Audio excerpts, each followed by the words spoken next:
जय हो भोजपुरिया समाज। तो कैसन बा नहीं रहुआ लोग। तो दोस्तों जो पोस्टर आप सभी देख रहे हैं ये पावर स्टार पवन सिंह का है। तो दोस्तों कल सुबह आप सभी के बीच में आ रहा है पावर स्टार पवन सिंह का एक बहुत ही धमाकेदार सॉन्ग, जिसका गाने का नाम है पीली पुदीना। तो दोस्तों मैंने अपने पिछले वीडियो में एक वीडियो बना के डाला था, ले लो भांग।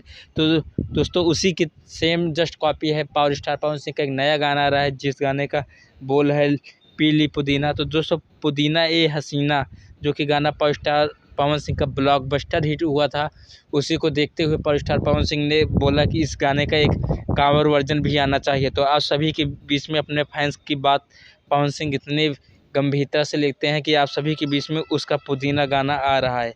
पीली पुदीना सेम जस्ट कॉपी है पुदीना ए हसीना का, क्योंकि दोस्तों पावर स्टार पवन सिंह के जितने भी फ़ैन हैं वो डिमांड कर रहे थे कि पर भैया इस गाने का भी आप एक बोलबम वर्जन निकाल ही दीजिए। तो पावर स्टार पवन सिंह ने अपने फैंस की बात को मानकर आप सभी के बीच में कल सुबह 5:45 पे आ रहा है वेब म्यूजिक से इस गाने का पूरा फुल वीडियो सॉन्ग। तो दोस्तों आप इस गाने को सुपर डुपर हिट बनाइए। तो दोस्तों मैं मिलता हूं सभी से नए वीडियो में, तब तक के लिए जय हिंद जय भारत। जी हाँ दोस्तों, जितने भी भोजपुरी म्यूजिक को देख रहे हैं आप सभी चैनल को सब्सक्राइब कर लीजिएगा, क्योंकि पावर स्टार पवन सिंह जुड़ी सभी खबर इस चैनल पर आती रहती है। तो जय हिंद जय भारत, जय हो भोजपुरी।